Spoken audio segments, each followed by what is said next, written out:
Саламатсыздарбы? Японча онлайн курсуна кош келипсиздер. Биз бул сабакка чейин 1, 2, 3, 4, 5, 6, 7 катарга чейинки бардык тамгаларды өтүп бүттүк. Эми могу я, ю, yo жана ушул 2 катар калды. Бүгүн ушул 3 тамгадан турган катарды үйрөнөбүз.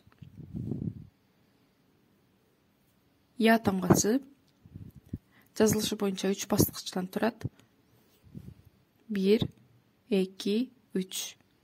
1, 2, 3. 1, 2, 3. 1, 2, 3. Якан бул чайнек. Биз газга чай койгондо чайнекке суу коюп коебуз. Ошону якан деп коет. Яма бул тоо. Оя бул ата-эне. Экинчи тамгабыз ю тамгасы. Ю тамгасы жазылышы боюнча 2 баскычтан турат.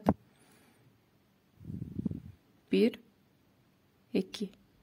1, 2. 1, 2.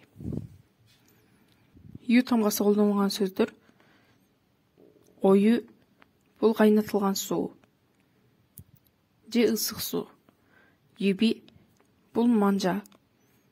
Рию бул себеп. Юки бул кар. Кар жайт. Ошол. Үчүнчү тамгабыз yo тамгасы. 2 баскычтан турат. 1, 2. 1, 2. 1, 2. Yo тамгасы колдонулган сөздөр: йөрү, кеч.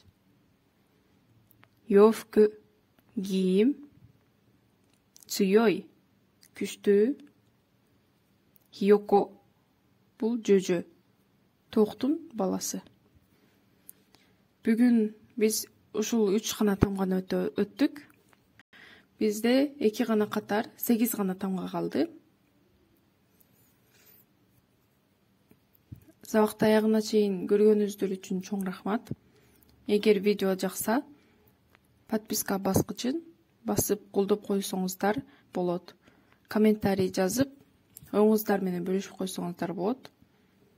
Саламатта калыңыздар.